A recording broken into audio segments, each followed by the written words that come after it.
अस्सलाम वालेकुम, मैं हूं Zulqarnain Tahir. For the first time in recent history Pakistan और इसराइल की झड़प हुई है, और ये झड़प हुई है अमेरिका में। और अमेरिका में जो प्लेटफॉर्म था ये यूनाइटेड नेशन सिक्योरिटी काउंसिल का था। पाकिस्तान ने अलेज किया इसराइल के ऊपर कि जो कतर में अटैक किया है उसने, जिसमें 5 हमास के लीडर और एक कतरी security official loss lives, absolutely uncalled for. और जितने भी इसकी मजम्मत की जाए वो कम है, और बहुत ही आड़े आड़े हाथों लिया इसराइल को। इसराइल ने जो उनका रिप्रेजेंटेटिव था उसने जो पाकिस्तान को रिस्पॉन्ड बैक किया वो ले गया हमें पीछे 2011 में, जब ओबीएल उसामा बिन लादेन को हंट डाउन किया था अमेरिका ने। और उसने कहा कि पाकिस्तान ने उस वक्त एक तरह का अलाउ कर दिया अमेरिका को कि वो उसके कंट्री की सॉवरेनिटी को जो है वो वायलेट करे, और उसामा बिन लादेन को उसने घर से आके एबटाबाद में आके उसको मारा। उसकी बॉडी भी ले गया, बाद में फिर वो पानी में बहा दी। इसके ऊपर अच्छी खासी दोनों रिप्रेजेंटेटिव की, पाकिस्तान और इसराइल के, मुँहमारी हुई। और पॉइंट टेकन इन इट कि इसराइल बिल्कुल बच नहीं कर रहा अपने स्टांस से। उसने बल्कि कहा कि जहाँ जहाँ हमास की लीडरशिप होगी, नेम एनी कंट्री, इवन उसने तुर्की का भी नाम लिया कि वहाँ भी हमास की लीडरशिप मौजूद है। उसने कहा मेरे पास राइट है, मैं उन कंट्रीज़ में जाके स्ट्राइक करूँगा, उनकी सॉवरेनिटी को बिल्कुल फॉलो या बॉदर नहीं करूँगा। तो इसराइल इतनी ढिठाई के साथ ये बात कर रहा है, अपेरेंटली तो यही है कि अमेरिका की मुकम्मल बैकिंग उसके पीछे है। अगर ना हो तो इसराइल सरेआम इस तरह की बात ना करे। और ये सिर्फ कतर को लेके ये फर्स्ट टाइम नहीं है। गज़ा में तो जो मासेकर इस टाइम जारी है सबके सामने है। 65,000 गाज़न जो हैं वो लॉस देयर लाइव्स, 2 लाख के करीब वुंडेड हैं, और 20 लाख गाज़न जो हैं इस टाइम कहत का शिकार हैं। और ना सिर्फ ये, बल्कि इसराइल ने लबनान पे भी अटैक किया, उसके बाद यमन पे किया, ईरान पे किया, सीरिया पे किया। तो कतर जो है down the line was the 5th country. तो आगे कुछ बैद नहीं है कि ये मिस एडवेंचर करे टर्की में भी। लेकिन पॉलिटिकल जो कमेंटेटर्स हैं उनका ख्याल शायद ये है कि तुर्की जो कि मिलिटरीली स्ट्रॉन्ग है, इसलिए इतना आसान नहीं होगा इसराइल के कि उसकी सॉवरेनिटी को वायलेट करे। और कतर के लिए एक बहुत बड़ा मैसेज ये था कि जितनी भी पींगें उसने अमेरिका के साथ बढ़ाई, चाहे बिलियंस ऑफ डॉलर्स की ट्रेड डील की हैं, चाहे डोनाल्ड ट्रंप को एक बेहतरीन बोइंग गिफ्ट किया है जो कि एयरफोर्स 1 ऑफ प्रेसिडेंट का वो बनेगा, त्यारा बनेगा इन डेज टू कम। उसके बावजूद इसराइल ने कतर को स्पेयर नहीं किया। और कतर का वाहिद जुर्म ये था कि वो मीडिएट कर रहा था बिटवीन हमास एंड इसराइल कि जो सीज़ फायर हो जाए, सीज़ फायर के नतीजे में जो 20 लाख के करीब लोग हैं उनका राशन पानी ओपन कर दे इसराइल। पाकिस्तान कहाँ खड़ा है ये हमने सबसे ज़्यादा एक्सप्लोर करना है। प्राइम मिनिस्टर शहबाज शरीफ ने कतर का विज़िट किया है, आउटकम क्या है? सबसे $1 मिलियन क्वेश्चन ये बनता है कि क्या पाकिस्तान के साथ मिलकर ये जो है पैसे वाले गल्फ़ के countries like Qatar, like United Arab Emirates, Saudi Arabia, Bahrain, Kuwait, ये एक ब्लॉक बना सकते हैं कि नहीं बना सकते? पाकिस्तान इकोनॉमिकली वीक ज़रूर है लेकिन मिलिटरीली वेरी स्ट्रॉन्ग, और हम एटॉमिक पावर हैं। तो पाकिस्तान के पास एटमी हथियार हैं। तो अगर इस वक्त भी गल्फ रीजन के Muslim countries, powerful Muslim countries in terms of financial muscle तगड़ा है उनका, अगर वो नहीं जागे तो फिर तैयारी पकड़ें, इसराइल किसी को भी स्पेयर करने वाला नहीं है। पाकिस्तान तो अपने आप को डिफेंड करने की पोजीशन में है, लेकिन इसराइल, ये countries, Muslim countries in the Gulf region ये नहीं है। इस स्टोरी को हमारे साथ ट्रैक करेंगे सीनियर राइटर हैं, पॉलिटिकल कमेंटेटर है Mian Saifur Rahman. Sir welcome to the programme. Thank you very much ji. और लंबा इंट्रो हो गया, सारे क्वेश्चंस भी इसमें आ गए।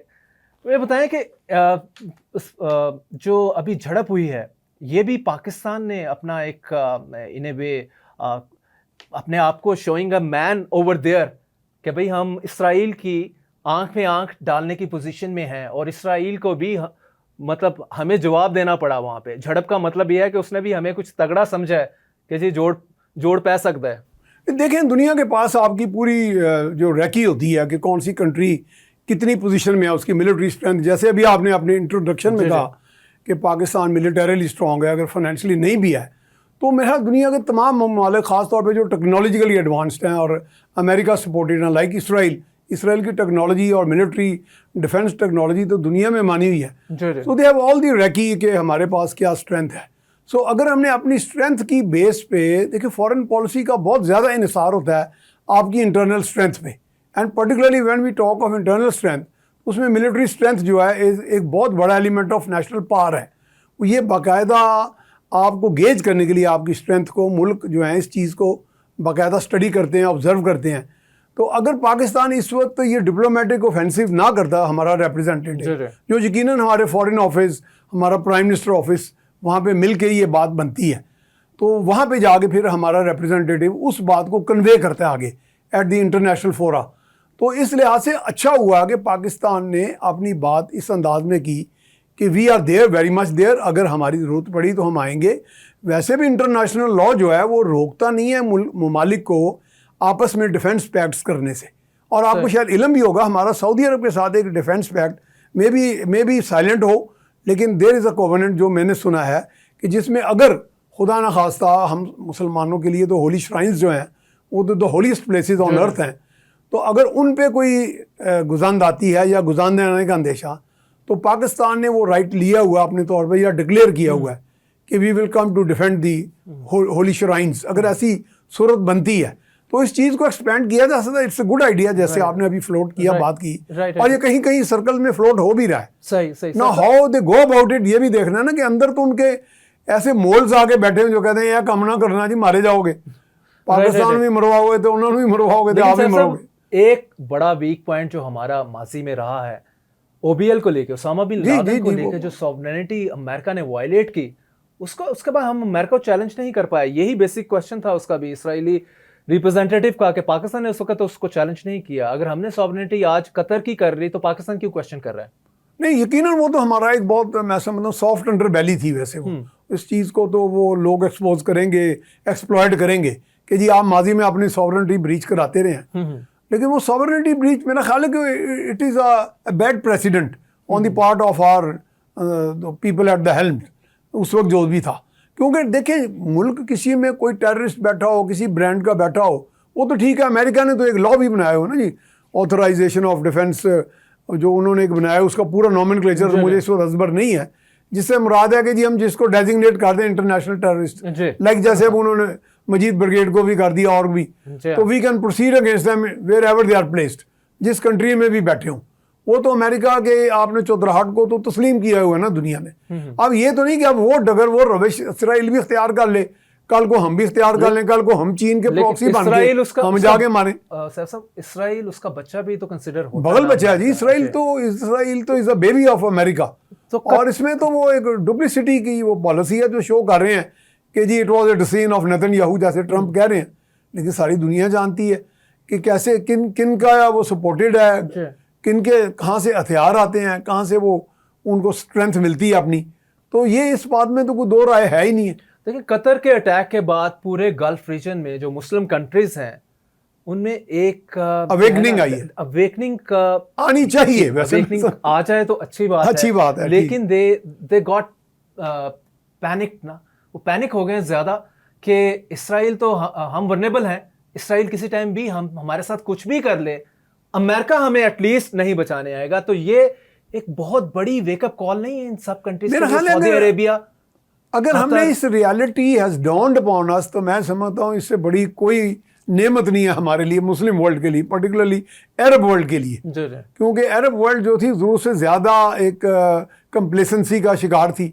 दे were relying more on American weaponry, even जो सऊदी अरब के साथ जो मुआहदे हैं, एग्जैक्टली अभी एक वो भी आपको पता है $1,000 बिलियन के जी जो मुआहदे जो हैं वो समेट के डोनाल्ड ट्रंप साहब अपने जी एग्जैक्टली मैं उन्हीं की तरफ इशारा कर रहा हूं। और सऊदी अरेबिया 3 कंट्रीज के टूर के बाद $1,000 बिलियन डॉलर के, सच ए तो huge what use all those armaments if you can't use them for your self esteem? जी। अपनी इज्जत को बचाने के लिए, अपनी सॉवरेनिटी को बचाने के लिए, अपनी टेरिटोरियल इंटेग्रिटी को बचाने के लिए। तो पाकिस्तान के बारे में तो हमारे यहाँ तो लोग खामखा की गॉसिप करते थे। पाकिस्तान ने असर्ट किया, जब हमें जरूरत पड़ी, हमारी सॉवरेनिटी ब्रीच हुई, so we retaliated and we have every right, हम रिटेलिएट करेंगे। अब कतर का एक स्टेटमेंट तो आई है कि we have every right to retaliate. अब वो कब करते हैं, और अगर रिस्पॉन्स भी मौके पे हो जाती तो शायद ज्यादा बेहतर एक मैसेज आता अक्रॉस। सब आप समझते हैं कि कतर के पास इतनी कैपेबिलिटी है कि वो इसराइल को रिप्लाई कर पाए? देखें सारे, आई थिंक लीडरशिप कैपेबिलिटी नहीं है पाकिस्तान के साथ।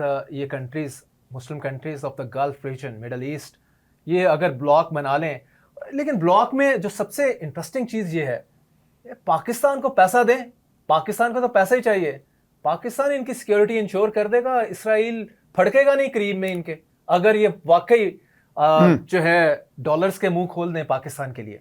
आपको वैसे एज ए सीनियर जर्नलिस्ट आपके भी इल्म में होगा, पिछले दिनों एक वेव चली सी आज से साल डेढ़ साल पहले, तो पाकिस्तान में बहुत से इंटेलिजेंसिया के सर्कल्स और सिक्योरिटी सर्कल्स में ये बात सर्कुलेट कर रही थी कि जी पाकिस्तान और इसराइल में आपस में सॉफ्टनिंग ऑफ टाइज हो। और वो तो अमेरिका चाह जी, रहा था, वो तो उससे ज़रा थोड़ा सा पीछे चले जाएं, कुछ साल पहले तो मुझे जनरल जावेद हसन थे, जो when he was defence attache in Washington, वो कहने लगे कि मेरे साथ आगे इसराइल के एम्बेसडर ने खाना खाया, और वो कहने लगे यार पाकिस्तान का और इसराइल का आपस में क्या झगड़ा है। तो यानी कि आप टॉर्च बेरर बन जाते हैं, एंटी इसराइल जो भी वेव आती है तो उसमें खड़े हो जाते हैं। तो कहते मैं तो खैर उसका जवाब डिप्लोमेटिकली तो ना दे सका, लेकिन उनकी ये हमेशा से पाकिस्तान के बारे में ये राय ज़रूर है कि they are the country, that is the country जिसको आसानी से कोई मात नहीं दे सकते। सम हाउ के हमने, हमारी डिफेंसेस इम्प्रेग्नेबल हैं। फिर जो आप जानते हैं एलिमेंट्स ऑफ नेशनल पावर, हमारे मुल्क में लाख नफरतें भी हों, तफरके भी हों, जब कोई क्राइसिस आता है एक्सटर्नल तो हम सब लोग इस तरह इकट्ठे होते हैं। मैंने तो सन 65 की जंग का भी देखा हुआ हाल, और वो सारे मामला जो है आपके सामने है। और माजी में हमने बाकायदा अपने अखबार में हमने एक बैनर हेडलाइन के साथ एक स्टोरी भी दी थी आज से कई साल पहले, कि उस वक्त कहूटा पे एटमी हमले का बाकायदा एक प्लान बन गया था, and Israel was leading that plan. तो चूँकि वो भी सारे उसके वार शल हुए, तो दे हैव स्पेसिफिक फियर कह लें या एप्रीहेंशन, या they are sceptic about laying their hands on Pakistan. तो उनकी ये ख्वाहिश होगी कि या तो सॉफ्टनिंग ऑफ टाइज हो, लेकिन वो मेरा ख्याल है फॉर रीजंस वो हो भी नहीं सकती अब जो इस वक्त उसका कंडक्ट है। मैं आपको एक छोटा सा और वाकया इसी से रिलेट करता चलूं, जैसे आप बता रहे हैं 2014 में हंगरी बुदापेस्ट में मेरे 3 इसराइली जर्नलिस्ट के साथ इंटरेक्शन हुआ। 2 से 3 घंटे का एक कॉन्फ्रेंस पे गया हुआ था, 2 से 3 घंटे का इंटरेक्शन था। उसमें उनका नटशल में ये था कि you people are very smart Pakistanis. उन्होंने कहा कि हमारी ओवरसाइट अमेरिकन की भी, उसके बावजूद आप लोग जो है एटॉमिक वेपन बनाने में कामयाब हो गए। इससे माइंड बॉगलिंग वो कहता है कि किस तरह आप लोग कर गए, किस तरह मैनेज कर गए। तो इसराइल जो है वो पाकिस्तान को हर उसके बाद से सीरियस लेता है, और गल्फ रीजन को तो शायद वो सीरियस नहीं ले रहा, लेकिन पाकिस्तान के हवाले से उसे खतरा रहता है। तो अगर यही है कि मिडल ईस्टर्न कंट्रीज जो है, मुस्लिम कंट्रीज पाकिस्तान के साथ मेल बैठें और पाकिस्तान को इतना ज़्यादा और एम्पावर कर दें मिलिटरली और फाइनेंशियली करेंगे, तो मिलिट्री और बाकी हमारी एटॉमिक कैपेबिलिटीज हैं वो बढ़ेंगी। तो मेरा ख्याल है कि इसराइल के लिए ये एक ड्रोना पाकिस्तान की तो देखें ना, आर्मामेंट्स की मैन्युफैक्चरिंग कैपेबिलिटी इतनी बढ़ चुकी है। मतलब आप उनको एयरक्राफ्ट बना के दे सकते हैं, आप उनको गन्स दे सकते हैं। जैसे मैंने आपको बताया कि I went to air weapons complex, it is different from ordnance factory, वो भी मैंने विजिट की है। वहाँ पे बड़े अच्छे आपके गाइडेड मिसाइल्स वगैरह बनते हैं, और बड़ा लेजर बॉम्ब्स भी हैं। बड़ा अच्छा पाकिस्तान के पास इक्विपमेंट, इंजीनियरिंग स्किल भी है, स्टाफ भी है, एक्सपर्टीज़ भी है। तो लेकिन it may be a remote possibility, क्योंकि पाकिस्तान अपनी भी मसलतें देखेगा ना कि अमेरिका इसमें किस तरह आता है, फिर उनके मोल्स बहुत हैं। स्पेशली अब देखिए, ये बड़ी आपने जैसे खुद ही बात की है, अमेरिका का एक डबल रोल या एक डबल स्टैंडर्ड बड़ी बुरी तरह से एक्सपोज हुआ है कतर के हमले के बाद। वो वैसे हमें भी कहते हैं, वो कहते हैं आपका भी डबल स्टैंडर्ड है, लेकिन बट हमारी तो सर्वाइवल है ना, हमारी सर्वाइवल। हम तो करेंगे, हम तो करेंगे। हम तो गरीब कंट्री है, उसमें तो हमने एटम बम पता नहीं कैसे बना लिया सारे मामलात से, और हर टाइम यहाँ पे पॉलिटिकल टर्मोइल रहता है और देखेंगे एटम instability बम रहती है। की, एटम बम का जो आगे चलना है पूरा प्रोग्राम एटमी मिसाइल, उसमें तमाम हुकूमतें एक ही पेज पे थी। जी मिलिट्री Although के- government, non military government, civilian, जिनके आपस में इख्तलाफ, वो भी। जी जी, आज भी देख लें इस पे एटॉमिक वेपन्स को लेके सेम पेज में है, अदरवाइज सेम पेज कभी कभी मुश्किल हाँ, ही है हमारे- कि कभी एक हुआ हो। और मैं बताऊं कि ये जो अमेरिका एफर्ट करता रहता है कि पाकिस्तान इसराइल को रिकॉग्नाइज करने के लिए कुछ अपना सॉफ्ट हो जाए, लेकिन पाकिस्तान कहता है मैं उस वक्त सॉफ्ट होऊंगा जब आप 2 स्टेट उस पे आए, एक स्टेट आप फलस्तीन की बनाएं, दूसरी इसराइल की, तब उसके बाद आगे बात चल सकती है, इससे पहले नहीं है। सो 2 स्टेट सोल्यूशन है जो कि फलस्तीन कॉन्फ्लिक्ट का जो अल्टीमेट, जिस तरफ ये चीज़ जानी है, जब तक इसराइल एग्री नहीं करेगा सैफ साहब, तो उस वक्त यकीनन तक Pakistan can't afford to, I mean, क्या ignore the popular will of the Muslim world जो है। अब तो बिल्कुल, ये तो मेरा पाकिस्तान अगर अपनी जितनी साख बनाई है, जी, जी। इतनी मेहनत करके, इतने सालों के इंतजार के बाद, वो तो धड़म करके जमीन पे आ जाएगी। पब्लिक भी बड़ी इस चीज को लेके इमोशनल जी है। बहुत ज्यादा, कि यही तो मैं कह रहा हूँ कि वो कहते हैं कि जी आपकी पब्लिक का हमारे साथ डायरेक्ट क्या हाँ जी। इख्तलाफ है। जी, जी। तो ये एक ऐसा मैटर है जिस पब्लिक ओपिनियन को कोई भी हुक्मरान हमारा नज़रअंदाज नहीं कर सकता। हालांकि दुनिया की बेशुमार जमहूरी हुकूमतें भी अपनी पब्लिक की विल को बाज़ औक़ात नज़रअंदाज करके फैसले करती हैं। मैं नहीं समझता कि नेतन्याहू के नीचे जो अवाम है उसका ग्रास रूट्स पे वो चाहते हो कि सारा मलियामेट कर दिया जाए, इस तरह बच्चों के ऊपर बमबारी की जाए, उनके घर तबाह किए जाएँ, हस्पतालों को तबाह कर दिया जाए। वो ठीक है, एक जिंगोइज्म उन्होंने डेवलप किया वहाँ, लेकिन उसके बावजूद जो कॉमन मैन की शायद विश कभी भी ना हो अक्रॉस द वर्ल्ड, तो ये नहीं होती। लेकिन ये कुछ ऐसी जिंगोइस्टिक लॉबीज आके हावी हो जाती हैं, आती वो इलेक्शन के जरिए ऊपर, लेकिन लोगों में फिर एक ऐसा सेंटिमेंट्स डेवलप कर देती है कि जी आपकी तो सर्वाइवल इसमें है, इनको तबाह करेंगे तो आपकी सर्वाइवल है। सर साहब, नेक्स्ट टारगेट तुर्की है क्या इसराइल का, जिस तरह उसने इंडिकेट किया है? मेरा ज़ाती ख्याल है कि उनके अंदर वो एक इस तरह कॉन्फिडेंस तो है। आपने जैसे शुरू में कहा कि they are taking the Arab world as taken for granted, वो एक है, वो उसमें उनका बुनियादी कसूर उनका भी, अरब वर्ल्ड भी एक सबमिसिव अंदाज में चली हैं कि जिसमें उन्होंने हमेशा ये दोस्तियां तो ज़रूर पाली हैं, लेकिन ये अपनी इंडिपेंडेंस को असर्ट नहीं किया कि जी हम भी कुछ राय रखते हैं और we can retaliate tit for tat. बाकी टर्की के बारे में शायद ये ओपिनियन नहीं है कि टर्की भी एक फाइटर कंट्री है, और इन द रिसेंट हिस्ट्री आपने बड़ा अच्छा लफ्ज़ बोला, तो माजी में तो अरब्स भी एक जो थे वो फाइटर वॉरियर्स थे, लेकिन ये उनका जो रिसेंट हिस्ट्री में उनका वॉरिंग जो उनका फोटे है वो नहीं नज़र आया। तो टर्की तो ऑलरेडी एक बैटल हार्डन कंट्री है, मैं समझता हूँ उनके भी फोर्सेस। पाकिस्तान तो ऑलरेडी कई चीज़ें फेस कर रहा, कई चैलेंजेस फ्रॉम डिफरेंट डायरेक्शंस, तो मेरा नहीं ख्याल टर्की पे इस तरह हाथ डालेंगे वो। तो टर्की की तरफ से भी देखें, एक तो मुस्लिम कंट्री चाहे OIC के आप ले लें 55+ कंट्रीज हैं, जी। सवाए कंडेमनेशन के अलावा हम देखते नहीं है यूजुअली। मतलब इस वाक़े के बाद, कतर के बाद, आल्दो के कतर एक तरह का हब बन गया, बाकी मुस्लिम कंट्रीज़ के लोग के प्राइम मिनिस्टर्स आ रहे हैं वहाँ पे और एक तरह की कंडोलेंसेस या रादर सॉलिडेरिटी एक्सप्रेस कर रहे हैं। तो ये सॉलिडेरिटी जो है, इससे बियॉन्ड कुछ नहीं देख पाते। आई थिंक कि मेरा हाल उनको ये CID जा चुकी होगी, ये रैकी जा चुकी होगी कि it is mayor condolence and nothing more. तो ये चीज़ें जो है ना, they don't give send a good message across, यानी उनको मैसेज नहीं है जाता। क्योंकि फिर दूसरा मैंने जैसे अर्ज़ किया ना कि उनका जगह जगह बाज़ का हम ऐसी जगहों पे भी जाते थे तो मैं खुद हैरान होता था। जैसे आप पंजाब यूनिवर्सिटी में पढ़ा रहे हैं, तो मेरे एक स्टूडेंट आर्मी के थे, तो उन्होंने मेरा कॉलम पढ़ा, तो मुझे कहने लगे जी आपने ये कॉलम फ़लाँ एमिस्ट्री के बारे में लिखा है, एक फॉरेन एमिस्ट्री था, तो आपको पता है हु इज़ ही? मैं कहा जी मुझे बताएं। कहते हैं इज़ CIA मैन। तो ये चीज़ें हमारे यहाँ जगह जगह उनका कोई ना कोई बंदा, कोई ना कोई मोल, कोई ना कोई उनका रिप्रेजेंटेटिव, उनकी प्रॉक्सी बैठी होती है। वो इतना शरायत कर चुके हैं कि आपका कोई चीज़ वक्त से पहले वो स्मेल कर लेते हैं और स्मेल करके उसको फिर फोर्स टाल करने की कोशिश होती है। लेकिन बहरहाल ये नहीं है कि कौमें अब इसी बात पे घबरा जाएं और मर जाएं और सुइसाइड कर लें कि जी वो तो जगह जगह पेनिट्रेट करने, लिहाजा हमारा सरेंडर और हमारी डेथ ही हमारा मुकद्दर है। ये तो कौमें जो हैं इस तरह ना जिंदा रह सकती है ना सर्वाइव कर सकती। सर साहब आखिर में इसको जी कंक्लूजन की तरफ हम जा रहे हैं। जी अमेरिका का रोल कहाँ देख रहे हैं आने वाले टाइम में? अभी तो उसका डबल स्टैंडर्ड एक्सपोज हुआ, तो जी क्या इसको लेके अरब वर्ल्ड या पाकिस्तान समहाउ अपना स्टैंस कुछ चेंज करेंगे, या कि इसी को ही अमेरिका को ही माई बाप बना के रखना है डिस्पाइट ऑल दिस? मेरा ख्याल है ऑलरेडी पाकिस्तान तो ऑलरेडी कुछ इस तरह आगे चल रहा है कि जिसमें अब तो मुझे बाद से कोई चंद हफ्ते पहले अमेरिका के एक समझे next to the ambassador, deputy ambassador कह लें, वो मिले थे। तो उन्होंने कहा जी कि हमने तो कभी ये एतराज़ किया ही नहीं, गो कि वो एक डिप्लोमेटिक मैं समझता हूँ डुप्लिसिटी थी जो उन्होंने कह दी मुझे। उन्होंने कहा जी वो तो हमने कभी पाकिस्तान को नहीं कहा कि चाइना के साथ टाइज बढ़ाएं, मिलिट्री टाइज बढ़ाएं, चाइना वाले कहते हैं हमने नहीं कहा। लेकिन बहरहाल ये तो डिप्लोमेटिक जार्गन है अरब वर्ल्ड के ऊपर। अरब वर्ल्ड का मुझे लग रहा है कि अभी भी शायद वो एक खौफ की फिजा में मौजूद है।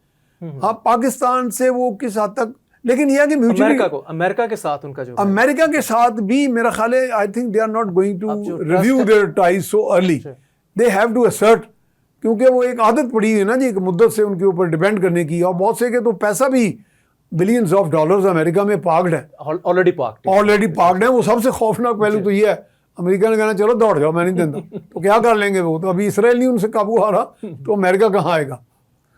राइट। थैंक यू सर साहब। यहाँ एक ब्रेक लेते हैं, ब्रेक के बाद हम फ़लस्तीन का इशू डिस्कस करते हैं। इसके बाद take a break. Welcome back. Israel के गज़ा के ऊपर अटैक को 700 दिन कंप्लीट हो गए और अभी तक हमें कोई लेटअप नज़र नहीं आ रहा, कोई किसी किस्म का ये कि डीएस्केलेट करे या सीज़ फायर हो, इसकी तरफ जो जितनी भी एफर्ट्स हैं वो फ्रूटफुल होती नज़र नहीं आ रही। और एंड सफ़र जो है वो फ़लस्तीनियन है। गज़ा में इस टाइम 65,000 लोग जो हैं दे लॉस देयर लाइव्स और 20,000 उसमें बच्चे हैं और 2 लाख के करीब लोग वुंडेड हैं। और इस तरह 20 लाख के करीब जो लोग हैं वो दरबदर हैं, होमलेस हैं और खाने के लिए उनके पास कुछ नहीं, कहत लाइक सिचुएशन है। और ये एपैथी शो कर रही है द होल वर्ल्ड की, इंक्लूडिंग द मुस्लिम वर्ल्ड। हमारे साथ सीनियर जर्नलिस्ट रमीज़ खान मौजूद हैं, इंग्लिश प्रेस से जुड़े हैं। Ramiz, welcome to the programme. Ramiz sahab बताइएगा कि जो है सीज़ फायर 700 दिन गुजर गए, इसराइल का गुस्सा ठंडा होता नज़र नहीं आ रहा, सीज़ फायर होगा कि नहीं होगा, अमेरिका कहाँ पे है? देखिए, this entire cease fire is predicated on community का, जो ग्लोबल कम्युनिटी है उसका रिएक्शन कैसे आता है। अभी जो उन्होंने एक लाइन क्रॉस किया है, रूबिकॉन क्रॉस किया है, उसके बाद यह देखना है कि हमारी जो इस्लामिक कंट्रीज हैं वो किस तरह से इसको काउंटर करते हैं और किस तरह से एक वन यूनिट या वन टीम के तौर पर रिस्पॉन्ड करते हैं। अभी एज ऑफ नाउ अगर आप बात करें क्या इसराइल क्या अपनी जो जारियत है उसके अंदर की डीएस्केलेशन या ऑफ रैंप लेकर आएगा, तो वो होता अभी फिलहाल तो नजर नहीं आता। उसकी वजह यह है कि अभी तक कॉन्क्रीट जवाब उनको कोई नहीं मिला। और अगर बुनियाद हम ये रखें कि जी वो कब खत्म करेंगे, तो वो तब तक खत्म नहीं करेंगे जब तक वो हमास को खत्म नहीं कर लेते। अब वो हमास को क्या समझते हैं, मेरे ख्याल वो सारे के सारे फलस्तीन को, जिस तरह से उन्होंने टाइम एंड टाइम अगेन उनके फॉरेन मिनिस्टर ने, उनके बाकी जो कैबिनेट मिनिस्टर्स है वो आगे बता चुके हैं कि उनके लिए जो फलस्तीन में पैदा हुआ बच्चा है वो भी एक थ्रेट है। तो उसके बाद तो they have left nothing to imagination कि वो किस तरह से फलस्तीनियों को ट्रीट करते हैं। वो जब तक हमास खत्म नहीं होता वो जंग खत्म नहीं करेंगे। वो हर फलस्तीनी को हमास के तौर पर देखते हैं, क्योंकि वो समझते हैं कि हमास के लिए फलस्तीनियों के दिलों के अंदर एक सॉफ्ट कॉर्नर मौजूद है। तो ये जंग तब तक खत्म नहीं होती जब तक मुस्लिम उम्मा जो है को बहुत कोजेंट रिएक्शन नहीं देती, and they do not go beyond words. ये खाली लफ्जी कंडेमनेशन से तो इसराइल के हाथ आप रोक नहीं सकते हैं। और इसके अंदर एक और बड़ा अफसोसनाक पहलू ये है कि अभी तक कोई फिस्कल कंस्ट्रेंट्स भी लाने की हमने कोशिश नहीं की है। अगर भी if you play by the same playbook जिससे अमेरिका खेल रहा है, तो वो क्या कहता है, वो कहता है जी फाइनेंशियल पावर, जो उसकी फाइनेंशियल फिस्कल पावर है उसको इस्तेमाल करता है कि जी ममालिक पे ट्रेड लगा दो या ममालिक पे टैरिफ लगा दो। तो इजराइल की प्रोडक्ट्स के साथ इस्लामी उम्मा ने क्या किया, मतलब पाकिस्तान को एक मिनट के लिए साइड पे करके आप इस्लामी उम्मा को कलेक्टिवली देखें, तो अभी तक कोई इस किस्म का आपका जा रहा है ना कदम नहीं है जिससे इजराइल को कोई भी मैसेज पहुंचाओ। मुझे लगता है कि हमसे अच्छा जो इकदाम है, हमसे अच्छे कदम जो हैं वो यूरोपियंस लेते हैं। वहां पे आपको नजर आता है कितना ज्यादा रेजेंटमेंट मौजूद है इनके खिलाफ, वहां पे इनकी बाइकआउट चल रहा है। लेकिन अगर हम मुस्लिम उम्मा की बात करें तो it seems it's business as usual. देखें, मुस्लिम उम्मा तो कंडेमनेशन से तो आगे जा ही नहीं रहा। सबसे अनफॉर्चुनेट एस्पेक्ट तो ये है। बाकी रह गया यूरोपियन यूनियन आ जाए, यूरोपियन वर्ल्ड आ जाए, वहाँ पे तो शायद जो डेमोस्ट्रेशंस हैं, मुजाहरे हैं, वो फिर देखने को मिलते हैं। हमारे यहाँ तो लगता है ये भी अलाउ नहीं है।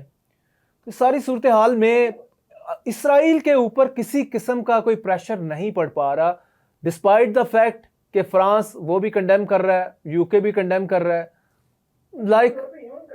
जी। लेकिन सिर्फ कंडेमनेशन से तो इसराइल बिल्कुल not buzzing from its stance. और बल्कि अभी इससे पहले हम डिस्कस कर रहे थे पिछले मेहमान से कि जो कतर के ऊपर अभी किया है इसराइल ने, वो बिल्कुल उसको लाइसेंस मिला हुआ है और 20 लाख लोगों की जिंदगी मैटर ही नहीं कर रही गजा के अंदर। देखिए बात यह है कि इससे आपको एक तो चीज नजर आती है, the message that we can draw from it is कि आपकी ओआईसी जो है वो कहीं स्टैंड नहीं करती है। वो सिर्फ एक मीटिंग का, मिलने का एक बहाना जरूर है कि आप दुनिया को एक मैसेज देते हैं कि हमारी एक कम्युनिटी या हमारी एसोसिएशन मौजूद है, लेकिन it does not go over and beyond doing, जो लिप सर्विस से आगे वो लोग नहीं बढ़ते हैं। इसके अलावा अगली बात फिर यही है कि हम लोगों के मुस्लिम उम्मा के इंटरेस्ट बहुत डिवाइडेड है। हम लोग जो हैं वो आज के अंदर रह के सोचते हैं, इवन पाकिस्तान की अगर बात करें तो इस वक्त हमारी जो कंसिडरेशन है वो ये है कि अमेरिका के साथ ताल्लुकात खराब नहीं करने हैं। इसलिए आपको अपने मुल्क के अंदर भी जो धरने से पहले या रैलीज हुआ करती थी इसराइल के लिए, वो होते नजर नहीं आते, क्योंकि आपको लगता है वो स्पाइरल आउट ऑफ कंट्रोल कर जाएंगे, पॉलिटिकल एलिमेंट्स उसमें हाईजैक कर जाएंगे। दूसरा, आपकी जो कॉन्डमनेशन है उसमें अमेरिका कहां पे है, क्योंकि आपको पता है ये सबसे बड़ा बेटर जो है इस पूरी जंग का वो कौन है, वो अमेरिका है। उसके बारे में आप कौन बात करता है? कोई बात करता नजर आता है? पाकिस्तान ने कभी बात की हो? पाकिस्तान ने तो ईरान पे जो हमला हुआ था उसमें जो एनएससी की प्रेस रिलीज निकाली थी, ऑफिशियल स्टेटमेंट के अंदर तो हमने अमेरिका का नाम ही निकाल दिया था। हमला किसने किया था ईरान के ऊपर? अमेरिका ने किया था। हम तो अमेरिका के खिलाफ इसलिए नहीं जा रहे कि हमारे इंटरेस्ट जो हैं इस वक्त बड़े इंटरट्वाइंड है। मतलब लाइन है अमेरिका के साथ, लाइन है। और आप देखिए अमेरिका को हमने अमेरिकन प्रेसिडेंट डोनाल्ड ट्रंप को हमने नोबेल पीस प्राइज़ के लिए भी रेकमेंड किया है। और दूसरी जानब जो डोनाल्ड ट्रंप साहब हैं वो कहते हैं कि मैं पीस मेकर हूँ। तो पीस मेकर हैं तो इसराइल को रोक क्यों नहीं पाए कि गजा की जो जंग एक तरफा जंग है बेसिकली, ये उसको क्यों नहीं रोक पाए? दे दें इसके बाद, अगर वो इसको सीजफायर, परमानेंट सीजफायर करवा देते हैं, आप भी रेकमेंड करेंगे, शायद मैं भी रेकमेंड करूं कि डोनाल्ड ट्रंप साहब को पीस प्राइज मिलना चाहिए। देखिए मेरे लिए cease fire is not the end of it. मेरे लिए जब तक ये सारे परपेट्रेटर्स को सजा नहीं होती है, अगर तो हम कहते हैं यूएनएससी हैड सम मीनिंग और या have some meaning, it is still relevant, तो मेरा ख्याल इन लोगों को सजाएं होनी चाहिए। मेरा ख्याल है कि Israel should be taught a lesson, और वो लेसन जब तक टीच नहीं, अभी वो सीज फायर के लिए नहीं एग्री कर रहा, आप सजाओं की तरफ जा रहे हैं। That is too big. ये ऐसा मुमकिन, ऐसा it's not possible, this is not possible. वजह ये है कि आज अगर आप इजराइल का हाथ रोक भी लेते हैं तो फॉर हाउ लॉन्ग? 10 दिन 15 दिन के बाद वो कोई ड्रामा ऑर्केस्ट्रेट करेंगे, दोबारा चढ़ दौड़ेंगे। क्योंकि मैंने आपको बताया कि उनके लिए फलस्तीन का जो खिता है वो उसको सिर्फ एक जगह पे कॉर्नर पे करके दैट्स इट। गजा के ऊपर कब्जा भी तो करना चाह रहा है इसराइल ना, आपके सामने ही है। गजा की जो 45 किलोमीटर की स्ट्रेच है, पूरी पट्टी है गजा की, वो कह रहा है कि मैंने इसको मैन करना है, मैंने इसके बाद ये सारा जो वंस दिस कंप्लीट, कब्जा would be a decent word. आप बोलेंगे जो वहां पे लोग हैं उनको एक्सटर्मिनेट करना है वहां पे, जिस तरह वो पेस्टिसाइड्स को किया था ना, वो पेस्टिसाइड कंट्रोल करना है ताकि लोगों को भगाए। जगह तो ऑलरेडी उनके पास है, वो अपने नेबरिंग कंट्रीज में जाके हमला कर रहा है। तो गाजा इज ए बैकयार्ड, वो तो जहां जाते हैं हमला कर देते हैं, उनके हॉस्पिटल गिरा दें, उन लोगों को मार दें, बच्चों को मार दें, उनको कोई रोकने वाला नहीं है। और दूसरी बात, अगर आप ग्लोबल कम्युनिटी का देखें तो आप ये चीज ओवरऑल अगर आप पर्सपेक्टिव में नोट करें, देखें कि हमारे साथ जो यूएई या इवन मिडिल ईस्ट है उनकी कंसिडरेशंस और हैं। पाकिस्तान एक और जगह पे खड़ा हुआ है, मलेशिया और टर्की एक और जगह पे खड़े हुए हैं। जब तक हमारे अंदर अपने अंदर यूनिटी नहीं होती, जब तक हमारे अपने फाइनेंशियल इंटरेस्ट अलाइन नहीं होते हैं, हम मुल्क के साथ, किसी भी मुल्क के साथ, बड़े मुल्क के साथ लड़ाई नहीं ले सकते हैं। हमें अपने अपने फाइनेंशियल इंटरेस्ट को, अपने इंटरेस्ट को अलाइन करना है। मुस्लिम उम्मा को अगर हमने इंटरेस्ट को गार्ड करना है। इंडिया की बात करें तो इंडिया ने इजराइल को भरपूर तरीके से सपोर्ट किया। वजह यह है कि ये जंग अगर आप बात करते हैं तो आगे बढ़ के पाकिस्तान भी इस लपेट में आ सकता है, क्योंकि उनकी लड़ाई पूरी ओवरऑल रीजन की हेजमनी के लिए है इजराइल की। इसके अंदर आप ये ना अज्यूम करें कि ये ईरान पे खत्म हो जाएगी या ये कतर के ऊपर जाके हमला करके खत्म हो जाएगी। अगर तो दे हैव टेकन इट, देखिए आज जो यूएनएससी के अंदर बात हुई वो क्या बात हुई है, उन्होंने यही बात की है कि आपने पाकिस्तान के अंदर अगर तो ओसामा बिन लादेन को रखा था और अमेरिका ने उसको मार दिया और उसकी कंडेमनेशन नहीं है, तो हम भी अपने टारगेट्स मारते हैं, तो उसमें आपको क्या एतराज है? तो सवाल ये है, they using a very flimsy excuse, और इस फ्लिमजी एक्सक्यूज को हमें इंटरसेप्ट करने के लिए आगे बढ़ना होगा। और अमेरिका को मैं ये नहीं कहता कि हम जो है वो ऑल गन्स ब्लेजिंग के तौर पे आगे बढ़े, लेकिन हमें अमेरिका को बड़ा क्लियर कट पैगाम देना होगा कि अब इसके बाद इफ देयर इज समथिंग जो कि इजराइल करता है तो फिर Pakistan will have to step in. ना करें लेकिन एटलीस्ट डिप्लोमेटिक प्रेशर को बढ़ाना पड़ेगा। देखिए पाकिस्तान देखे रमीज साहब, पाकिस्तान ऑन इट्स ओन कैसे स्टेप इन कर सकता है अनलेस जो मिडिल ईस्टर्न मुस्लिम कंट्रीज हैं वो पाकिस्तान की बैक पे खड़े हों। पैसा लेके भी कि भाई आप परवाह ना करें। देखें 15 को आपकी मीटिंग है, 15 को मीटिंग में नेचुरली देखें ये बात तो आपको जहन में रखनी पड़ेगी कि अब चूंकि एक हमला हो चुका है मिडिल ईस्टर्न कंट्री के अंदर, तो बाकी middle eastern countries no matter what soft corner they have for Israel, लेकिन अब चीजें बहरहाल उनको अपना इंट्रोस्पेक्शन करनी पड़नी है। तो अब इस इंट्रोस्पेक्शन को क्या पाकिस्तान इस तरह से यूज कर सकता है कि उन पूरे मिडिल ईस्टर्न कंट्रीज को अपनी बैक पे लाकर अमेरिका से नेगोशिएट करे, क्योंकि पाकिस्तान आफ्टर ऑल मुस्लिम उम्मा के अंदर सबसे तगड़ा मुल्क है, और अगर पाकिस्तान अपनी इस पोजीशन को इस्तेमाल नहीं करता तो मेरा ख्याल है कि ये फिर this is going to be one episode. इस तरह इसके बाद बहुत सारे एपिसोड्स हमें देखने को मिलेंगे। हमें आगे बढ़ना पड़ेगा, मुस्लिम उम्मा को बताना पड़ेगा कि अब हमें एक यूनिफाइड मैसेज देना है, and if it's a military response जो हमें कंसीडर करना पड़ेगा तो हमें वहां भी आना चाहिए और मुस्लिम उम्मा को बहरहाल अपनी एक जी रमेश साहब, मेरा ख्याल है कि जो आप बता रहे हैं ना, बेसिकली पाकिस्तान को यही करने की जरूरत है। पाकिस्तान को मिडिल ईस्टर्न मुस्लिम कंट्रीज को बताने की जरूरत है कि हमने यूनाइटेड होके एक मैसेज देना है। आप लोगों को हमारे पाकिस्तान के पीछे इन कंट्रीज को खड़ा होना पड़ेगा। तो तब तो पाकिस्तान इस तरह का बड़ा loud and clear message world को दे सकता है, अमेरिका को भी, इसराइल को भी। लेकिन अगर ये मुस्लिम उम्मा या मिडिल ईस्टर्न मुस्लिम कंट्रीज अगर इनमें डिवीजन बरकरार रहती है, और तो फिर पाकिस्तान को आप ब्लेम नहीं कर सकते सारी सूरत हाल का। पाकिस्तान तो नॉट सेइंग कि पाकिस्तान को सिंगल हैंडेडली इस जंग को लड़ना चाहिए, क्योंकि पाकिस्तान नहीं लड़ सकता। इस वक्त हमारी फाइनेंशियल जो पोजीशन है वो इतनी स्ट्रांग नहीं है कि हम किसी भी जंग को ऑन इट्स ओन लड़ सकें। हमें बहरहाल एक ब्लॉक की सूरत में चलना पड़ेगा, और उस ब्लॉक में जो पूरी मुस्लिम उम्मा है वो इस वक्त बहरहाल, मैं आपको जिस तरह पहले बोला है कि वहां पे there is a wave of एक थोड़ी सी परेशानी की और एंजाइटी की कि ये अब किस तरफ बात जा रही है, क्योंकि कतर जो है वो तो लॉन्गेस्ट टाइम उसने न्यूट्रलिटी मेंटेन की है, उसको तो अमेरिका का एलाय समझ के देखा जाता था, और आज अगर अमेरिका भी उसकी सपोर्ट पे नहीं आया, इसका मतलब है कल कोई और खुदा न खासा स्टेट हो सकती है और अमेरिका सपोर्ट पे नहीं आएगा। अब इसके अंदर एक और चीज आपको जो जहन में रखनी पड़ेगी कि अमेरिका कहां खड़ा है। तो America in itself it seems like कि अमेरिका जो है वो एक सेकेंडरी स्टेट है, जो प्राइमरी स्टेट का फंक्शन है वो इजराइल परफॉर्म कर रहा है। इसकी मैं आपको एक छोटी सी मिसाल देता हूं। दुनिया के ऊपर अमेरिका ने टैरिफ लगाया, क्यों? वो कहता है जनाब ट्रेड इंबैलेंस है तो इसलिए हम टैरिफ लगा रहे हैं ताकि वो अगला मुल्क हमें नुकसान ना उठाए और हमसे फायदा ना ले। तो ट्रेड इंबैलेंस तो उनका इजराइल के साथ भी है, तो वहां पे कितना टैरिफ लगाया? जवाब है 0। तो इजराइल के साथ मामला डिफरेंट है। इजराइल के साथ मामला फेवरेट चाइल्ड है वो, आपको पता है, इसराइल उसका हमेशा से फेवरेट चाइल्ड है। Israel has the upper hand in America. आप अमेरिका के अंदर बैठ के इजरायली प्रोडक्ट्स का बाइकआउट करेंगे तो अमेरिकन ट्रम्प गवर्नमेंट ने बता दिया हुआ है कि जो आपकी जो इमरजेंसी इमदाद है, जो इमरजेंसी एड है, वो फेडरल गवर्नमेंट रोक लेगा। तो मेरा ख्याल है इजरायली मुल्क जो है वो in itself exert more power in America than American voters. तो अगर आप इस वक्त इजराइल से बात करेंगे तो इजराइल से आपको कोई डायरेक्ट जवाब नहीं मिलेगा, आपको अमेरिका को ही टेक ऑन करना पड़ेगा। वो आप डिप्लोमेटिक नुआंसेस इस्तेमाल करके गए, वो आप एक डायरेक्ट अप्रोच लेकर करें, लेकिन बहरहाल आपको अमेरिका को टेक ऑन करना पड़ेगा। और मैं ये नहीं कहता कि अब अमेरिका से अभी जो नए हमारे रवाबत जो है एस्टैब्लिश हुए उनको तोड़ लें, लेकिन अब आपको एक ब्लॉक की सूरत में जाना पड़ेगा। हम या चाइना या अमेरिका के ब्लॉक से बाहर निकल के हमें एक इस्लामिक ब्लॉक को भी तश्कील देना पड़ेगा, जिस इस्लामिक ब्लॉक से हम अपनी जो सिक्योरिटी है उसको गार्ड कर सकें। क्योंकि अगर यही आगे चलता रहा तो आपको ये चीज ध्यान में रखनी पड़ेगी कि इंडिया और अमेरिका के ताल्लुकात बहरहाल आज नहीं तो कल दोबारा बेहतर हो जाएंगे, और इस तरह से अगर वो एक और हेजमॉन स्टेट इस पूरे रीजन में क्रिएट करेगा तो हमारे लिए एक और थ्रेट बहरहाल क्रिएट हो जाएगा, जो हमारे डोर स्टेप, चूंकि ईरान पे तो हमला कर चुका है, तो हमारे डोर स्टेप पे तो बहरहाल अपेरेंटली इजराइल जो है उसकी रेंज आ चुकी है। तो अब हमें पाकिस्तान को भी सीरियसली इस जंग को देखना पड़ेगा कि अब ये जंग जो है इसकी हिद्दत जो है वो पाकिस्तान को महसूस करनी चाहिए। इट्स नॉट कि अब वो बहुत दूर चल रही है तो हमारे से उसका कुछ लेना देना नहीं है। अब बहरहाल हम डायरेक्टली उसके अंदर डायरेक्टली वास्ता या बिलावास्ता तौर के ऊपर एंगेज हो चुके हैं। थैंक यू रमीज साहब आपका फॉर योर इंसाइट। नाजरीन, पाकिस्तान और अरब ममालिक एक नया ब्लॉक बना सकेंगे in days to come, in weeks to come और इन मंथ्स टू कम। ये that will have to be seen. आज के लिए इतना ही, कल दोबारा मिलते हैं। अल्लाह हाफ़िज़, स्टे ब्लेस्ड।